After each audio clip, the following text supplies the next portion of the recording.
This is Creek with At the Table Podcast.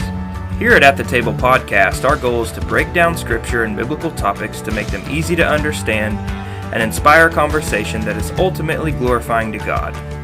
We pray that this content blesses you, challenges you, and edifies you in your faith. So have a seat at the table, and without further ado, let's get into the show.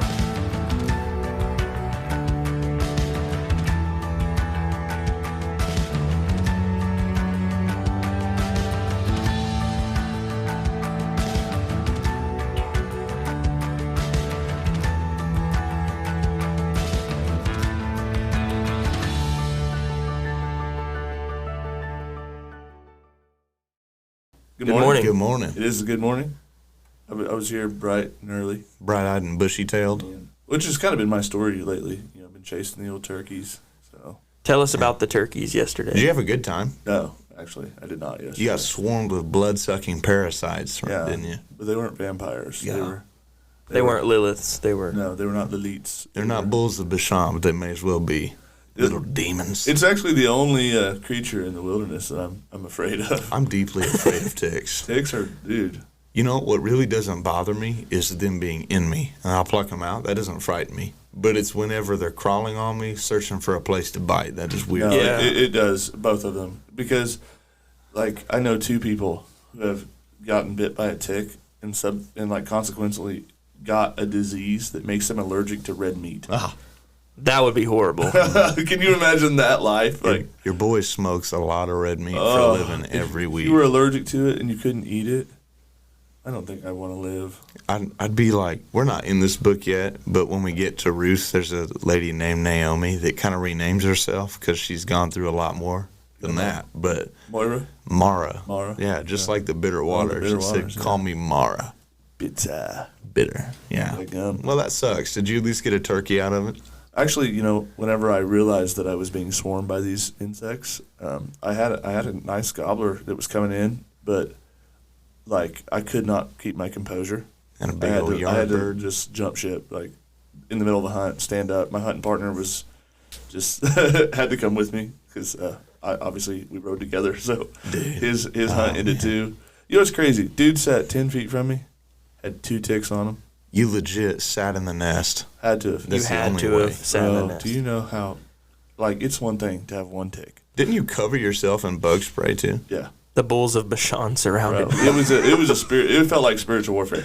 Have you ever like Gosh, one tick dog. is one thing, but bro, this is no exaggeration. Over 100 ticks on me. Thankfully, only like 7 of them bit me, but You know, I've had some pretty demented nightmares throughout the course of my life, and especially in my adult life. And these days, I just sort of wake up and go, well, whatever, and go back to bed. That's worse than that. oh, dude, I stood up and I'm not gonna lie.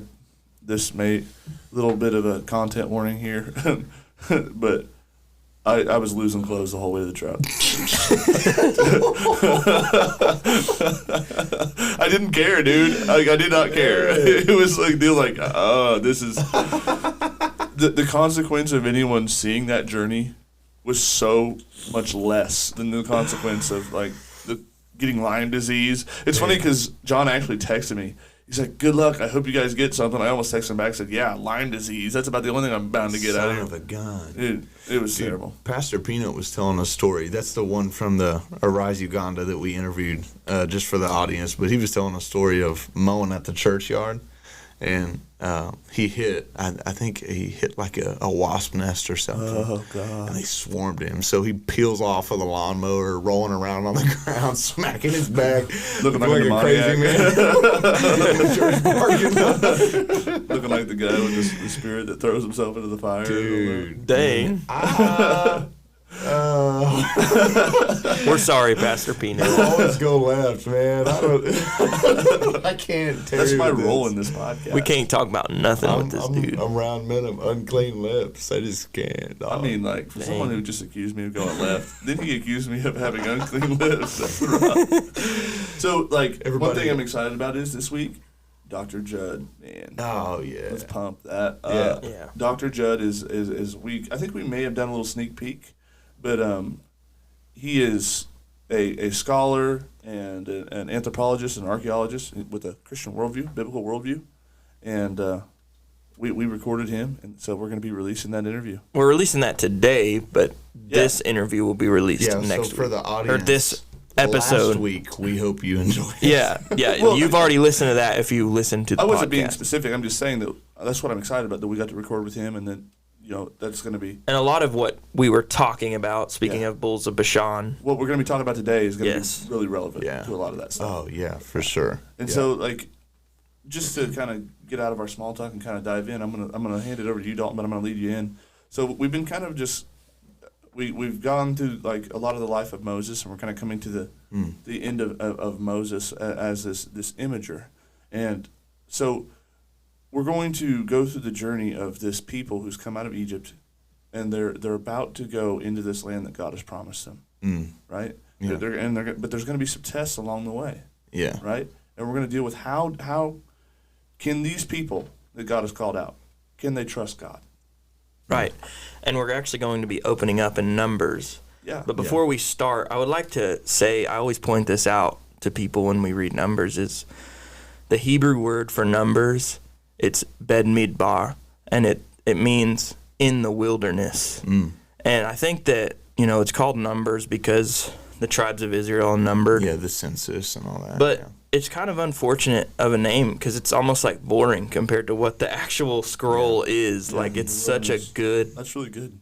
Yeah. I actually did not know that. Yeah, It's same. like literally I think reads I've heard it, but I didn't in the wilderness. remember it. And that knowledge is thanks to Bible Project. Oh, Tim Mackey. Oh, wow. shout out, brothers. Yeah, that is really good. And in fact, I was just listening the other day to an episode from Tim Mackey in the Bible Project where he talks about how every time there's a census of Israel, of the tribes, where the tribes are listed, it's like a start over moment. Yeah. Like it's kind of like a be fruitful and multiply deal. It's a Right. Kind of a reintroduction back into Genesis. Yeah. Which kind of a full circle loops into where we're kind of talking about today. We're past the point, just for a brief recap. We've concluded the book of Exodus, which includes God's deliverance of the children of Israel out from underneath the hand of the serpent, being Pharaoh. We talked about how he personifies the serpent, not only in his direct allegiance to the serpent, to a pantheon of gods that are not truly gods, they're false gods and they're hostile to Yahweh, but also the fact that he, in fact, himself wears a headdress, a crown, that is a plumed serpent. Makes him look like a plumed serpent. And he's dominated and oppressed the children of Israel for over 400 years, just like God foretold Abraham would be the case. So God brings him out with judgments, a series of 10 strikes, which we also mentioned in Genesis. Shout out again to the brothers at the Bible Project. Trey had referenced their work in saying that in Genesis, in the Hebrew, there are 10 words for creation. Mm-hmm. So every time you see these 10 things come about in this way, there's like an established order of things being done. So there's the 10 words of creation and then 10 words of decreation in Exodus. God frees his people, and then we ended our last episode in the wilderness wanderings. Yeah. So as soon as they come out of the Red Sea, as soon as they're delivered from Pharaoh and his armies, the very first people to contend with them and keep them from coming into God's land, where he plants himself on his mountain, and he basically bids them at Sinai and says, hey, come to me here. Let me show myself to you. And the Amalekites opposed them. Right, so we went over the battle of Joshua, how Joshua's down fighting with the people, and Aaron and Hur are up on the mountain. Yeah, that's kind of wild. Like that Joshua just gets one off there. And for those of you, our listeners probably understand that Joshua is a book in the Bible. It's a scroll in the Old Testament. And you get this just random mention of where this dude's leading the army. Yeah. He's leading the armies of God into battle against these. From an outside reader's perspective, we don't really kind of understand what it's like to lead an army. Yeah. Man. But that's crazy. You're staring down at hundreds or thousands, tens of thousands of people, and when we run into battle, you're the guy at the front. Right. Aragorn, I see like that. Oh, yeah. Oh, Frodo. I see in your eyes the same fear that would take the heart of me. But yeah, so Joshua gets mentioned, and it's kind of like at the waning of Moses, you have this little highlight, like a little Yeah, it's going to be the more that we come to the end of the life of Moses, which, pun intended, has been our main vehicle that God has used to portray a mosaic to us of Messiah that would come. Yeah. In fact, all of the Torah is called the Law of Moses, the instruction of Moses. The closer we get to the end of his life, Joshua's eminence will be mentioned more frequently. Yeah. He's going to seem to come to the forefront of things. And so where we left off last time was the wilderness wanderings, the battle with the Amalekites. And we're going to pick up today in Numbers chapter 13. Shout out to you, dude. That's so awesome about the wilderness thing. That's dope. I didn't know that. And one more thing to point out. Joshua, actual name in Hebrew, Yehoshua, literally means salvation. Yeah, the salvation of the I think Lord. that the best translation is like Yahweh rescues, or like Yeah. Yahweh Yes. saves. It's Yeshua, really. Yeah. Just a little link Same there. thing, Yeah. right? So the next series of stories we're going to come into more so are for the sake of because what's at the table, is our Snake Crusher series. The serpent opposing the Son of God, being corporate Israel, from coming into God's land and abiding with God there, right? Yeah. He's trying to prevent that from happening. And the first vehicle is the Amalekites. But we're going to pick up in Numbers chapter 13 in these wilderness wanderings with the spies that are sent into the land of Canaan. So we're drawing near. And the Lord says to Moses in verse 1, "Send men to spy out the land of Canaan, which I'm giving to the people of Israel. From each tribe of their fathers you will send a man, every one a chief among them." So each tribe sort of gets their own representative to go and spy Right. out. 2 of them are going to be awesome. The other 10, not so much. So Moses sent them from the wilderness of Paran, according to the command of the Lord, all of the men who were the heads of the people of Israel. And these were their names. From the tribe of Reuben, Shemua the son of Zakur. From the tribe of Simeon, Shaphat son of Hori. From the tribe of Judah, Caleb the son of Jephunneh. We have somebody from Judah coming. Yeah. Wonder what this guy's going to do. From the tribe of Issachar, Igal the son of Joseph. From the tribe of Ephraim, Hoshea son of Nun, or Joshua son of Nun, or Nun. So, and that, just for clarity's sake, that's the Joshua we've been talking about. Yeah. Yehoshua, son Yeah. of Nun. So although he's about to be highlighted, he's not from Judah. No. But he, nonetheless, is going to be used to portray some more. But where is he mosaic. from? He is from Ephraim. Ephraim. Yeah, Ephraim, right? And so Ephraim is this adopted son of Joseph. Yeah. Who will become the fullness of the nations. Yeah. So that there's like a little hint there that like something to do with this highlighted figure is meant to be like inclusive. Yeah. So then, not belaboring the rest, there's representatives from each tribe. We covered the 2 that were going to be good. And Yeah, the rest of them aren't really relevant because they aren't really good representatives. Honestly, yeah, not a good look. They're actually horrible representatives, really. So. Yeah, not good. So, anywho, picking up in verse 16, these were the names of the men whom Moses sent to spy out the land. And Moses called Joshua, Hosea, the son of Nun, Joshua. And we pointed out that Joshua's name literally means the Lord will save. So like, is this a moment where he's getting a name change? Yeah, sort of. Sort of. I mean, like, that's kind of cool and relevant. you know? Yeah. So Moses sends them to spy out the land, and he says to them in verse 17, "Go up into the Negev and up to the hill country and see what the land is, and whether the people that dwell in it are strong or weak, whether they are few or many, and whether the land that they dwell in is good or bad, whether the cities they dwell in are camps or strongholds, and whether the land is rich or poor, and whether there are trees in it or not. Be of good courage, bring some of the fruit of the land. Now the time was the season of the first ripe grapes."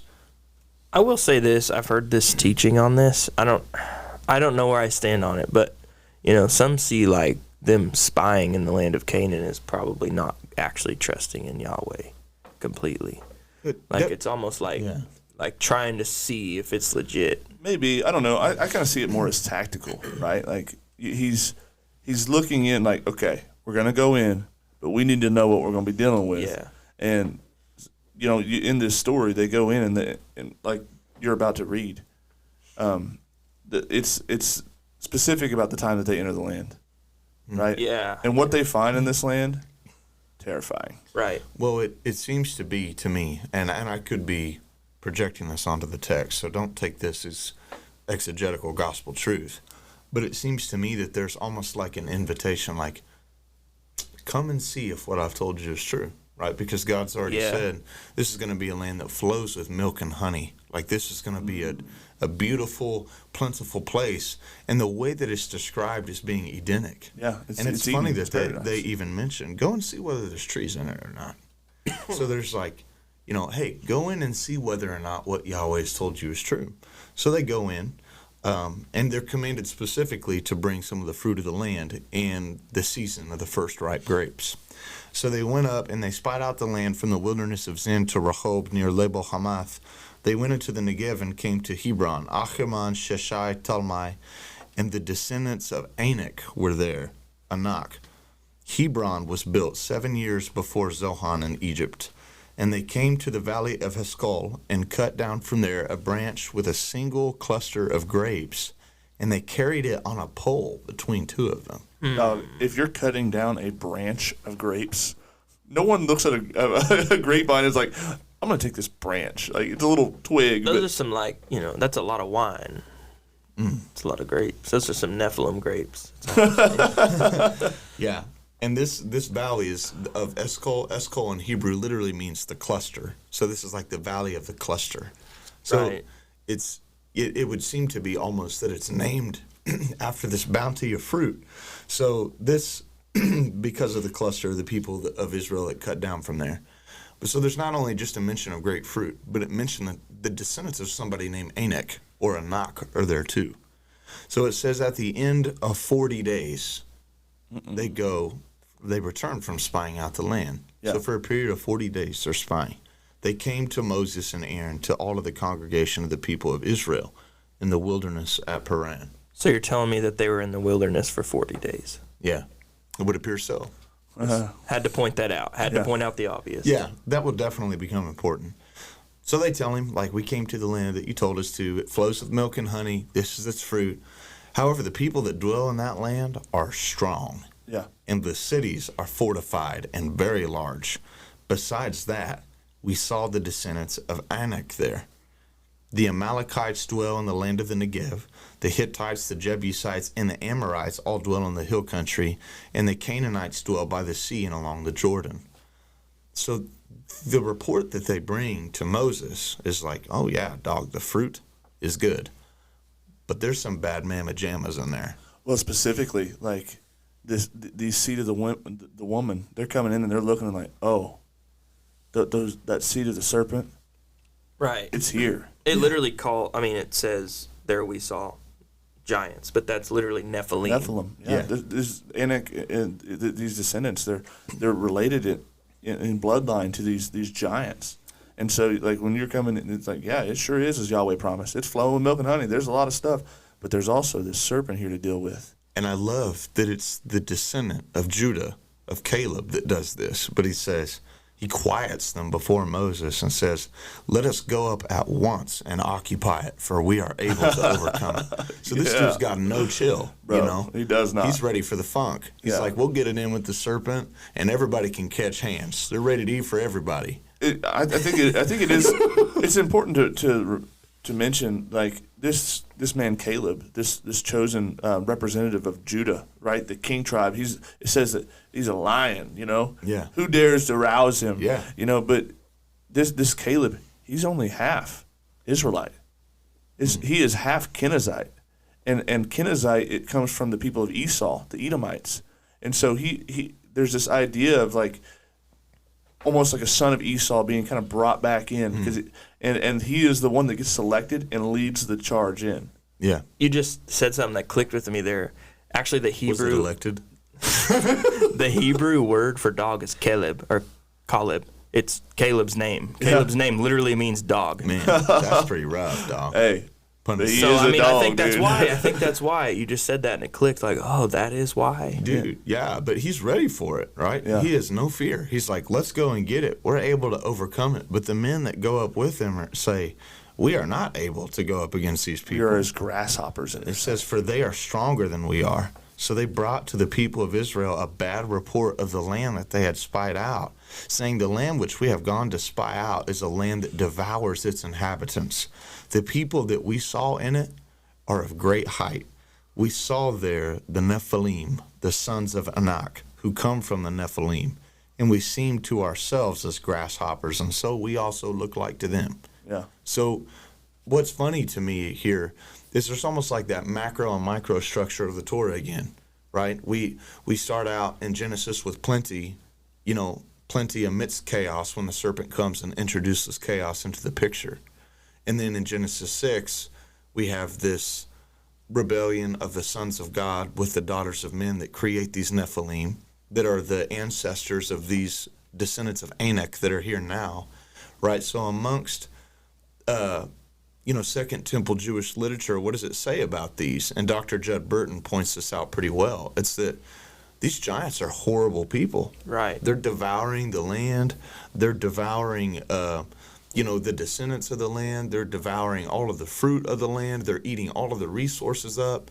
And in spite of the fact that the children of Israel, or that Caleb is brought back like this giant cluster of grapes, and he's like, dude, this is awesome. This is great. This land is wonderful. What Yahweh said is true. It's flowing with milk and honey. Bro, one cluster of grapes is held on a pole between two people. The people will say that the whole land is bad. Right. Because the descendants of the serpent are there. Yeah. They're in stark contrast. These two faithful spies, Yahweh saves, and the dog, but he's from Judah. These two people collectively, where everyone else is saying, like, we cannot overcome them. This land will devour us. They have faith. Two people remember what it was like when there was another serpent in Egypt, and it wasn't the strength of Israel's army that won them victory. Right. It was faith in Yahweh, the warrior who was going to go before them. And Caleb's like, hey, we've got the Lord with us, right? He went up from Sinai with us. He's going to take care of it. Man, this next passage in Numbers 14, it kind of reminds me, if you grew up with siblings and you had like a younger sibling and you heard them and they were about to start crying really loud. Hit me and back. You know that the parent's about to find out. Yeah, so you're like, shh, no, don't do it. Right? So You can hit me back. Exactly. In Numbers 14, it says the whole congregation of Israel lifts up a loud cry, and the people wept at night. The people of Israel grumbled against Moses and Aaron, and they said, would that we would have died in Egypt. Would that we would have died in the wilderness. Why is the Lord bringing us into this land to fall by the sword? Our wives and our little ones will become prey. Would it not be better for us to go back to Egypt? And they said to one another, let us choose a leader and go back to Egypt. These people are stuck on dying in Egypt. Like, For this has real. been a consistent I've never theme. met someone that wants to die in Egypt more in my life. Oh, my gosh. But, really at the heart of this, like, we can all, I'm going to kind of steal Creek's thunder here. I know this is usually his thing, but that's us, right? Like, the temptation is, like, we read the Torah, we read the children of Israel, they're murmuring, they're complaining, Those they're grumbling, Israelites. and we're like, those guys are so dumb, I would never struggle with that if I was there. You struggle with that now, and you don't have a mosaic of Christ. You have the Christ. For real. And you're there already. You have the indwelling of the Holy Spirit. Exactly. But, anywho, so then Moses and Aaron, they fall on their faces. And Joshua and Caleb both, that spied out the land, they tore their clothes and said to the congregation of the people of Israel. So these two guys that are, remember we said is the more that Moses kind of fades into the backdrop, that Joshua's going to be brought to the front, right? And these two spies that brought back a good report said the land which we passed through to spy out is an exceedingly good land. Dude, if the Lord delights in us, he will bring us into it, give it to us, a land that flows with milk and honey. Only don't rebel against the Lord, and don't be afraid of the people, for they are bread for us. Their protection is removed from them, and the Lord is with us, so do not fear them. But the whole congregation said to stone them with stones. But the glory of the Lord appeared to the tent of meeting at the people of Israel. So God like shows up to stop it, right? Because you have the intercessors, all playing the role of the intercessor, being like, don't grumble, don't complain, don't rebel against the Lord. It's going to be all good. And they're like, no, we're going to stone you to death. And then God shows up at the tent of meeting. I think it's so crazy because old Caleb, I mean, he's with it, right? He says, hey, those cannibalistic giants, they're like bread for us. We can go in there and we can devour them, and we can devour them. We don't. There's no need to be afraid.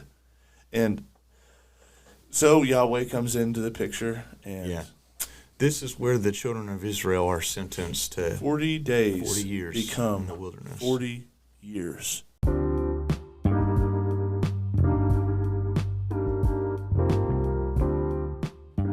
This is Creek with At the Table podcast. We pray you're enjoying the show. If you are, feel free to leave us a good rating, share our podcast with a friend, and follow us on your podcasting platform. If you'd like to support the show, follow our Patreon or check out our social media for updates on merchandise. So grab a seat, kick back, and let's get back into what's at the table. Oh, 40 days to 40 years. Yeah. That's rough. Well, yeah, man. Could have been quick. But let's be honest. I mean, I'm not counting, but this feels like the 40th time that we've rehashed this complaining and grumbling thing. Like, They're not going to get it. it's a lot. They're a lot like me. For real. I feel like every day God's like, I think hey, that the contrast is like don't do normally he shouts at his wife when it's something good, but when it comes to complaining, he's like, no, they're like me. It's kind of a funny deal. Why don't you be fair? low key, I'm not gonna comment on that message. That's fake news. Yeah, all right. Just joking. Yeah. Well, so yeah. we're in. The spies go into Canaan. They fail, and the punishment is 40 years of wandering. Yeah.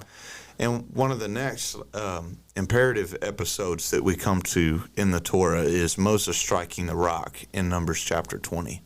So we mentioned in the last episode how the angel of the Lord said that God, which is God, he stands on top of this rock and he tells Moses when the people need water, strike this rock that I'm standing on, and out of it will flow water for all of the people.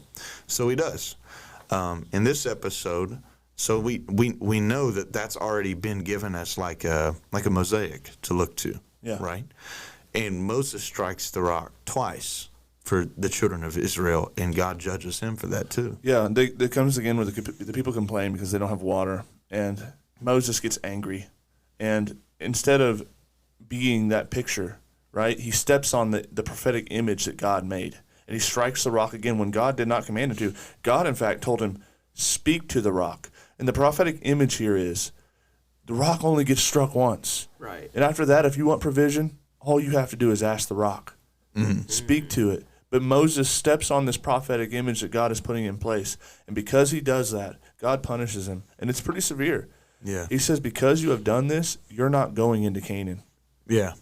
Then one of the next things that happens is they ask the children of Israel ask the Edomites for a passage through in their land. And the Edomites are like, no, not going to happen. Mm-hmm. We're not doing it. So they have to go all the way around. And it's in this episode that we have our next set of complaining with the bronze serpent. Right. So what happens is they grumble against God again, and poisonous snakes are sent to bite them, and they start dying of these serpent wounds. So God sends the serpent, the literal serpents, to come and to strike his own people, and this like plague comes of it. Right? They're some of them are dying. They're just afflicted. And so, God's remedy, for the people that are dying is he tells Moses to fashion a bronze serpent and to put it up on this pole. And so any of the Israelites that look to this serpent that's been on the pole, will be healed. This thing that's lifted up. Yeah. And something is lifted up. And when the Israelites look on it and believe, they're healed from their wounds. Make a seraph, and then when you look at this seraph, it's literally an act of faith, and you believe and look up at the lifted up serpent. The lifted up one, yeah. This thing that's lifted up in front of you and believe on it. you will be healed. And salvation kind of comes from that. Yeah. Another couple of really important pieces in this chapter are, speaking of serpents, not in a great Mosaic way, they're opposed by two of them. King Sihon, king of the Amorites, and Og, king of Bashan. Yeah. So Judd Burton will mention Og in greater detail, Yeah. and we'll hit his episode later when we come to the Scroll of Joshua. But with Sihon, he harasses the Israelites too. So Moses says, hey, let us have passage up through your land. And Sihon says, no. And his response with no is bringing his military down to kill everybody. Yeah. So he's coming to war with God's people, but God bangs on him, just like he does everybody. Bodies him. Yeah. God, that's so cool. Yahweh, the man of war. I love how Moses said that in that song. Yeah. It's just so cool. Well, that's what, man, why, like Caleb, and I know that we're kind of belaboring it, but Caleb has this faith that, like, yo, the Yahweh of armies that has been marching with us, he will wipe out the inhabitants of Canaan. There's no need to worry. Isn't that interesting too? The complaining, or sorry, the lack of faithfulness and the complaining about the spies being sent into Canaan is sandwiched between two stories of war. Yeah. Where God miraculously wrought victory for the Israelites. The first one is the Amalekites, which we covered in the last one. And they're not, one chapter right after the other necessarily. But the Amalekites come to harass them, to try to thwart God's plan, and God smashes them. Yeah. Through this image we have of the king line and the priest line holding up the arms of the person that is being used to portray a mosaic of the Messiah. And then we have complaining whenever it comes to coming into the land. Yeah. And then on the other side of that, we have another victory with an Amorite king. And we've already been told that the people in this land are very tall. Yeah. And it's meant in such a way to mention that it's probably not just specifically the descendants of Anak that are descendants of the Nephilim. But there's big guys in here. Og is one of them, the king of Bashan. He has a 16-foot ceremonial bed. Yeah. Like, huge. Humongous. Yeah. I think that most scholars agree that he's somewhere around 9 feet. Yeah. Is that right? A big dude. Huge. Especially if you're, on average, like a 5'8" Israelite. Oh, my gosh. Everybody's huge. Yeah. Bro.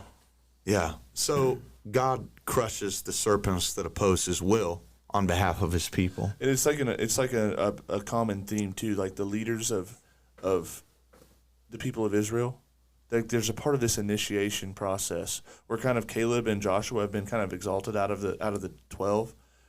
Well, there's always got to be that serpent that needs crushed, and so these two serpents are quickly dispatched. Yeah. And that's kind of like a signing off on, like, it's part of the initiation into leadership, and that's going to come in handy later. Well, we read, too, just as a quick note, in Deuteronomy chapter 2, there are several groups of giant clans that are listed. So there's the Zamzummim, there's the Emim, the Avim, the Horites, and the Anakim. So there's 5 giant clans that are mentioned, Horites being most likely a giant clan. And they're all displaced by some of these same people that are now harassing the Israelites. Yeah. And if you read in Deuteronomy in Deuteronomy chapter 2, God gives the Moabites victory over the giant clans in their area, and the Ammonites victory, and then the Ammonites, and then likewise for the children of Esau. So where these children of Israel would hope to be able to have some kind of ally, these people are turning on them now too, and they're like, no, you can't come through our land. We're not going to help you. We don't want you here. Yeah. And this next episode touches on that with a prophet by the name of Balaam, who is hired by Balak, the king of the Moabites, remembering back to what Creek said, that the Moabites are descendants of Lot, which is Abraham's nephew.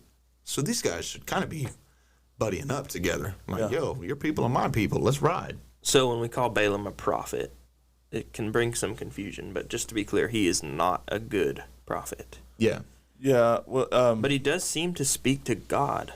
Well, he speaks for God. Right. And the idea, you could be a prophet for another God, but then God can still use you to speak his words. In fact, this is forecasting quite a bit, but Balaam ends up being killed by God's directive. So he doesn't end up in the end as a good guy. Yes. God orders him struck dead. But so we have like the sentencing of the 40 years wandering in the wilderness. And in spite of the fact that things for the Israelites don't look good, the Moabites are still terrified. Yeah. Right? So the king of Moab, or Moab says to the elders of Midian, which are more offspring of Abraham, in Numbers 22, this horde, talking about the children of Israel, will now lick up all the ground, all that is around us, as the ox licks up the grass of the field. So Balak the son of Zippor, who was king of Moab at the time, sent messengers to Balaam the son of Beor at Pethor, which is near the river, in the land of the people of Amal, to call him, saying, "A people's come out of Egypt, and they cover the whole face of the earth. Come now to me and curse this people for me." Man. So he tries to conscribe somebody spiritual, let's say, a prophet. Nobody told this man that Abrahamic blessing, right? No one told him that if you bless these people, I'll bless you. But if you curse them, and it's funny, sorry, because that's quoted, right? Not in the same context, but he says, "Curse this people for me, since they are too mighty for me. Perhaps I shall be able to defeat them and drive them out, for I know that he that you bless is blessed, and he that you curse is cursed." Except that's not applied proper to Balaam. That's applied to the children of Israel, right? That's the Abrahamic blessing. Yeah. That's to his seed. But he still feels like, well, if you come curse somebody, that's what they are. well, it kind of seems like Balaam does have some ability to do so. I mean, the guy's pretty confident in him. I find it funny that word's gotten around that Israel is not to be messed with. Like, Well, yeah, they just gonna- bodied the Right. hog and right? Sahog. But that theme plays a lot later. Yeah. And it's amazing that they're still viewed by other people to be so blessed, even in the middle of their judgment. Yeah, which when is you're looking at it, you're like, wandering in the oh, wilderness. that ain't good. Yeah, if you're reading the story from the Israelite perspective, you're like, things aren't going good for you. Yeah. You messed up there. But if you're a Moabite looking at God's people, in spite of the fact that they've messed up and they've been judged for their complaining, you're looking like, oh, things are going great for you, and they're about to be ugly for me if I don't do something. Yeah. Yeah. So he pays this prophet, quote unquote prophet, Balaam, to curse God's people, Yeah. Israel. And then Balaam agrees. He's like, Yeah. okay. So he saddles his donkey and he goes. And Numbers 22, verse 22 says, God's anger was kindled because he went. Every time I read that, that's like Mufasa on the Lion King. Mufasa. Say it again, Eddie. Yeah, it's like, God. We didn't know that was your child, did we? You're up. His tongue hanging out. So he's riding on his donkey, and this figure shows up. The angel of Yahweh took his stand in the way as his adversary. Yeah. So God's angel has become your adversary. Man. And he's riding on a donkey. And this story is just so cool. This whole chapter. I'm just Keep gonna, it King James. Yeah, I'm just going to. Don't you dare. Don't you This dare. brother wants me to drop a wordy there. So, just in a paraphrasing fashion, Balaam's donkey won't move. Yeah, It's like stopped. it's dead in its rebelling tracks. against him. It's like rebelling froze against up. him. Yeah, which is kind of ironic. It's And he- like a donkey riding a donkey, and his donkey won't listen to him. I believe 3 times. Yeah. He whoops this donkey and like beats the fire out of this donkey to try to get it to move. And then after the 3rd time, this donkey, God opens up the mouth of this donkey, and the donkey speaks to him. It's basically like, "Yo, Come on. why are you striking me?" What's with the friendly fire, bruh? But then God opens up Balaam's eyes, right? Mm-hmm. And he can see ahead of him is an angel With a sword drawn. with a sword drawn. Ew. Who's about to lop his head off. Keep in mind, the last time we seen an angel decked out. Well, no, we're not there yet. Yeah, Sorry. don't go there. Just a That's- teaser. But so like God tries to save Balaam's life. It seems like he's like, "Hey, I'm not letting your donkey move. You beat the donkey." He opens up the mouth of the donkey and then opens up his eyes to where he sees like death is up ahead. If you Man. keep going, this is prophetic to Balaam, who is a prophet and probably should have picked that up. But God is telling him like, if you continue on this path, You're going to die. you're gonna die. Man, so yeah, and keep in mind that the king has said to Balaam, "Don't let anything stop you from coming to me." Well, this is Who are you going to fear more? Yeah. Well, God opens up his eyes and he can see with the angel with the sword drawn in his hand. And so he bows down and falls on his face. And the angel of the Lord says to him, "Why have you struck your donkey these 3 times? I have come out to oppose you because your way is perverse before me." Man. So the donkey saw me and turned aside. If she had not turned aside, surely now I would have killed you and let her live. Does that say the angel of the Lord? Yes. Oh my gosh. Most people's Jesus don't stand in front of them with the sword saying, like, if your donkey wouldn't have turned her way, I was going to kill you. Yeah. Most people's theology can't handle a Jesus like that. You know what? This passage speaks to me personally because I am 100% dependent on God to be able to speak in the mouth of a donkey. Man. Creek had a panic moment there for a second. I saw it in his eyes. He thought I was going to go KJV on it. This is a family-friendly podcast. Have you seen that meme that's got like Shaq like rubbing his Yeah. hands from behind that tree? It's like when somebody reads Donkey in the KJV youth group. Bro, if I've not posted that as a meme, I am creating that after this and I'm putting it on the youth Come page. on, somebody. Yeah. Come on. So God opens up his eyes, and it's the chapter was saying, you're going to go to him, and you're going to tell him what I say to tell you. And so Balaam's like, okay. So he shows up, and he's like, why did you not come to meet me? The king says to him, am I not able to honor you? And it's like, well, I'm really worried about that honor. if only you knew. This You know? honor. So Numbers 23 starts out with Balaam building it tells Balak the king to build him 7 altars, prepare 7 bulls and 7 rams. And Balak did it. And Balak and Balaam offered on each altar a bull and a ram. And Balaam said to Balak, stand beside your burnt offering, and I will go. Perhaps the Lord will come to meet me, and whatever he shows me, I will tell you. So he goes to a bare height, and God meets him.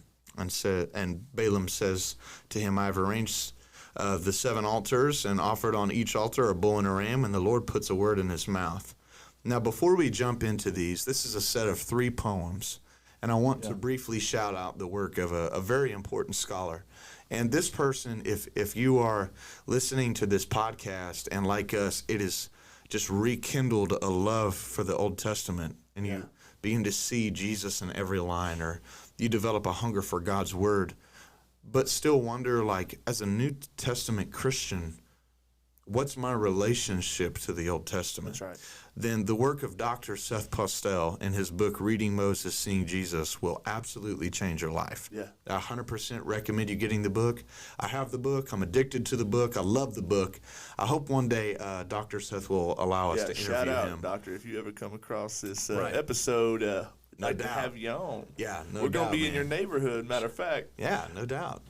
So he mentions a work here that specifically located inside the macro structure of the Torah, that there's a series of poems where God prophesies about something that will come to pass in the last days or in the latter days. And for the purposes of our Snake Crusher series, one of those things that is prophesied to come to pass in the latter days is going to sound very familiar to some material that we covered already in Genesis. So let's dive in. The first oracle of Balaam, God tells him to say this, from Aram, Balak has brought me, the king of Moab from the eastern mountains. So, first of all, Balaam's not from Israel, right? He says, come and curse Jacob for me. Come and denounce Israel. But how can I curse whom God has not cursed? I'm going to shout in a minute. Man, how can I denounce whom the Lord has not denounced? From on top the crags I see him. From the hills I behold him.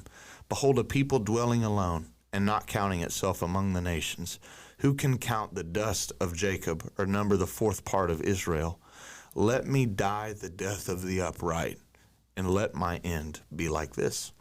So this is what he pays the king Balak, pays Balaam to curse Israel, and instead he's like, can't be done. God's blessed him. You know? Yeah. That's exactly what God's response is. He's like, you can't even number the 4th part of the people that I've made. Man. Nonetheless, curse something that I have not cursed. You know? So he's like expounded on this blessing. And that's exactly what Balaam responds with. He's like, What have you done to me? I had told you to curse my enemies, and you haven't done anything but bless them. And he answered and said, Must I not take care to speak what the Lord puts in my mouth? And Balak says to him, Let's just try a different place, right? Yeah, maybe it's just this hill isn't. It's just this right. view of him that you have. Yeah, let's go on the other side. We're going to try a different place. You'll only see a fraction of them, and shall not see them all. You're not going to be able to see all of them this time. Maybe we can just get the hinder parts. Maybe they're outcasts on the back. Yeah, look at their flocks, or maybe you curse that. And so, Balaam says, well, stand here with your offering. And he the goes old up college and try. he meets with God. And the Lord met Balaam and put a word in his mouth and said, Go back to the king, and this is what you're going to speak. So he comes to him, and he's still standing beside his burnt offering, and the princes of Moab are with him. And Balak says, What has the Lord spoken? And Balaam took up his discourse and said, Rise, Balak, and hear. Give ear to me, O son of Zippor. God is not a man that he should lie, or a son of man that he changes his mind. Has he said and will not do it? Or has he spoken and will not fulfill it? Behold, I have received a command to bless. He has blessed it, and I cannot revoke it. He has not beheld misfortune in Jacob or seen trouble in Israel. The Lord their God is with them, and the shout of a king is among them. What? Interesting. God brings them out of Egypt and is for them like the horns of a wild ox. For there is no enchantment against Jacob, no divination against Israel. Now it shall be said of Jacob and Israel, What has God wrought? And as a lion lifts itself and does not lay down till it has devoured the prey and drunk the blood of the slain. We've heard this. Yeah, this is specifically this is Israel's blessing over Judah, right? So it's kind of looking. And who does Judah represent? Who comes from him? Yeah, the king, right? And There's what a is shout of a king amongst them. Man. And Judah the lion, he does not get up from his prey until he's consumed it. So Balak obviously is ticked again. Yeah. He's like, dude, you haven't cursed them in any way, shape, or form. The only thing you've done is make the matter literally twice as worse for me as what it already is. He says, come now, let's just try a different place. One more Perhaps time. it will please God that you may curse them for me there. I don't know why you think that, but whatever. I mean, It's worth pointing out that the snake is who is against Israel. Later on in the word, it says, we wrestle not with flesh and blood. And I think we ought to remember that. And the snake has literally just heard, he will not stop until you are devoured. oh man, That's so good, man. Yeah. So a third time. This completes Balaam's 3 poems that are really, in this way, we would kind of view as one of 3 poems that are structured throughout the Torah. We've referenced one already in Jacob's blessing of his children and how this has kind of echoed that. So this third time, Balaam saw that it pleased the Lord to bless Israel. He did not go as other times to look for omens, but he just sets his face towards the wilderness. And Balaam lifted up his eyes and saw Israel camping tribe by tribe. And the Spirit of God came upon him, and he took up his discourse and said, this is the beginning of poem number 3. The oracle of Balaam, the son of Beor, the oracle of the man whose eye is opened, the oracle of him who hears the words of God and sees the vision of the Almighty, falling down with his eyes uncovered. How lovely are your tents, O Jacob, and your encampments, O Israel, like palm groves that stretch far, like gardens beside a river, like aloes that the Lord has planted, like cedars beside the waters. Water shall flow from his buckets. His seed shall be in many waters. His king shall be higher than Agag, and his kingdom shall be exalted. Pause. In 23, we just read Balaam's second oracle. And if you listened carefully, all of the next words were said, but were said them. Yeah. It was plural, speaking of Israel. Listen to this. God brings him out of Egypt and is for him like the horns of a wild ox. He shall eat up the nations, his adversaries, and shall break their bones in pieces and pierce them through with his arrows. He crouched, and he lay down like a lion and like a lioness. Who will rouse him up? Blessed are those who bless you.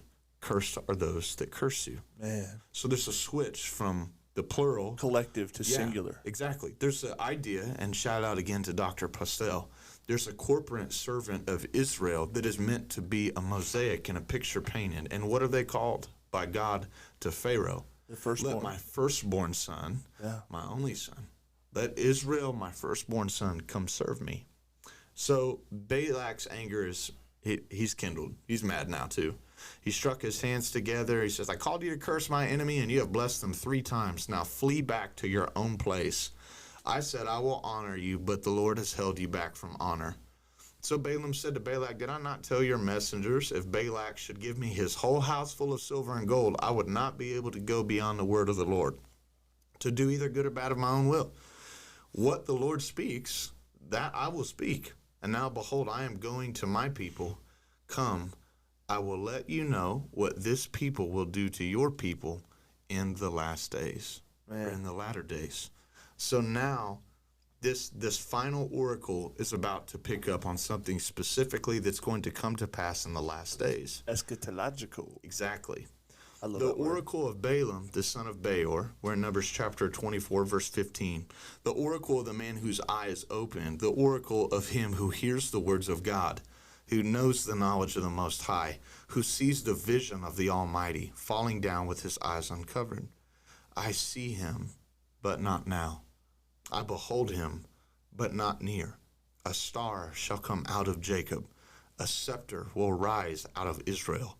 It will crush the forehead of Moab and break down all the sons of Sheth. Edom will be dispossessed. Seir, its enemies, will also be dispossessed. Israel is doing valiantly, and one from Jacob will exercise dominion and destroy the survivors of cities. Then he looked on Amalek and took up his discourse and said, Amalek was among the first of the nations, but his end is bitter destruction. God would have war with him from generation to generation. Man. Now it's specifically being said, this scepter that's going to In the rise last out, days? he's going to crush you. Yeah. What God first started, God will finish. He says, enduring is your dwelling place, your nest is set on the rock. Nevertheless, Cain will be burned when Ashur takes you away captive. He took up his discourse and said, alas, who shall live when God does this? But ships will come from Kittim and will afflict Ashur and Eber, and he too will come to utter destruction.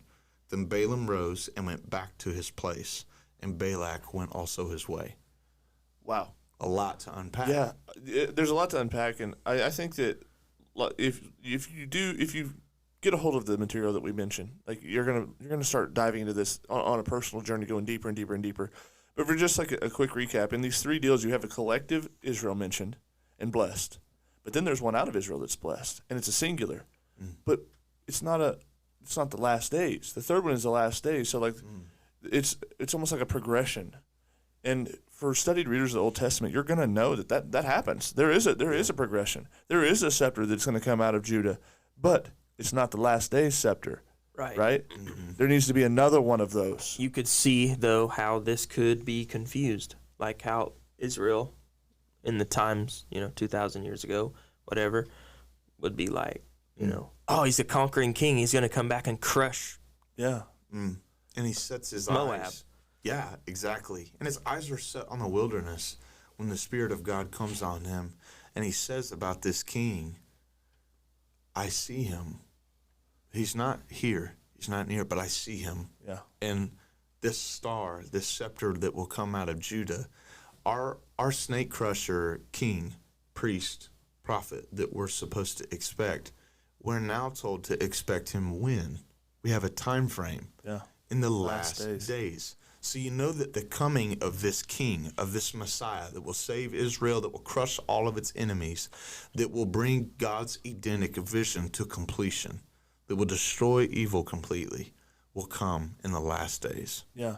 I think it's, to kind of wrap this up, Balaam then is he not the one that tells the king? He tells him that, like, oh, if you want to get these people, you just need to draw them out. We need to get them to curse themselves. Yeah, I can't do it, but if you'll send your women in and you'll draw them away, with these women, then they'll sin against God, and then God will punish them, and it happens. And this treachery costs him his life. Yeah, because it's like up until now you're like, okay, maybe Balaam ain't so bad. At least he's being honest with But then at the end it's like this. Why? This last little you idiot. Why would you do that? It's like. I just heard Steve Harvey. That's the dumbest thing you could have said. It's the dumbest answer. But what really stinks is it works in a way. Israel does prostitute themselves. Yeah, they do. It works. It absolutely works. And then Balaam is killed for that, and Israel is punished. Baal or Baal is worshipped in the camp. That's right. Baal of Peor. And so, though, kind of after this, moving on from the Balaam episode. The Torah today, we're going to conclude. So we're going to jump from Numbers into Deuteronomy. Yeah, before we do, in Numbers 27, I want to mention this moment where Moses goes up to the Lord, and God tells him, once again, because of that episode where you struck the rock again, you're not going into the land. And he specifically says, Moses says, I'm 120 years old, and because of that episode, you don't get to go into the promise. So Moses makes a strange request, and the way he gets at God is kind of crazy. In chapter 27, he says, well, God, why don't you're the Lord of all the spirits among men of flesh. Would you appoint a man, right, to lead the people? And God says, behold, this man Yeshua, my spirit is in him. Yeshua, yeah. Yeah, right? Yehoshua, Yeshua. Yahweh says, my spirit is in him. So God kind of tells Moses, like, I've already been at work. I've already figured that out. Yeah, that's already good. And we come to this moment later in Deuteronomy where God pulls Moses up. He's waxed old in years, back up, and he says, look over all of this land. See all of it. I've given it to the descendants of Israel. They're going to inhabit it. It's going to happen. And Joshua, this one that I've appointed, and my spirit indwells him, which is important because only 3 people in the Old Testament does it say that the Spirit of God infilled them. It didn't fall upon him. Balaam had the Spirit fall upon him. But Joshua, God says, my Spirit is in him. That's a whole different ballgame. No doubt. And so at the end of Moses' life, in the elevation of this Ephraim, this son of Ephraim, right? God says, my Spirit's in him. But this land that you're not going to go into, I'm going to give it to all their descendants. But it ends on this note that it's wanting, right? Because God tells Moses, these people are not going to keep the covenant. Yeah, I was going to say in Deuteronomy 31, Joshua is kind of inaugurated as this next leader, right? But in Deuteronomy 30, there's back onto the last days note, there's something prophesied here by Moses. Moses tells them on behalf of God, and when all these things come upon you, the blessing and the curse which I have set before you. Wait, what?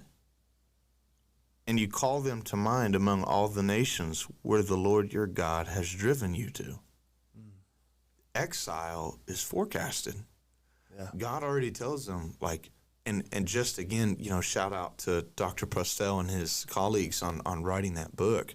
You have the Torah beginning with God making a paradise, God making a land, and he brings his son, he makes his son Adam, and he puts Adam in his land, and he gives him directive, he gives him commandment, he tells him to subdue, to multiply, to take dominion over something. Adam rebels against his command, and he's sent as a result of that into exile. Yeah.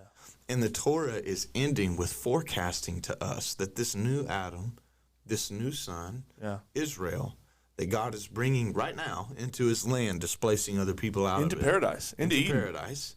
And we're in Deuteronomy. This is the second giving, the second telling of the law. Although this covenant's been given again, that you're not going to stay here. You're going to rebel against me just like Adam did, and I'm going to send you into exile. Yeah. And you're going to bring all of these things back to mind in that land. So before Moses passes the torch to Joshua, where we're ending, and dies, not being able to enter the promised land, Joshua already is going to know what to expect. Yeah. And that's where our stories of Moses, for the purposes of this series, will end. Yeah, and things change. I mean, as we there's a chiasm in the Torah, the way that it begins and ends, but it leaves you on this wanting place. It's like, but things were good, right? You've got the two loyal guys that are going to lead the people into Canaan, but there's this prophecy that it's not going to be good. But we have to hold on to that Balaam oracle where it says, in the last days, there's going to be a king come out of Judah. And attached to this king in Deuteronomy 30 is the forecasting of a new covenant where God will give the people of Israel a new heart. Restoration. Yeah. Where he says, when you call this to mind in your exile, I'll make a new covenant with you in that day, and I will put a different heart in you. And that'll be forecasted by a later prophet. So winding down on this episode, I want to just say this, and this is the last thing that we'll say before we end. But we're leaving Moses, and we're picking up with Yehoshua. The with Lord Yahweh will saves. save. Amen. Just got that's chills. Yeah, dude. That's what's at the table today. So Godspeed. Hey, God bless. Go in peace. Take it easy.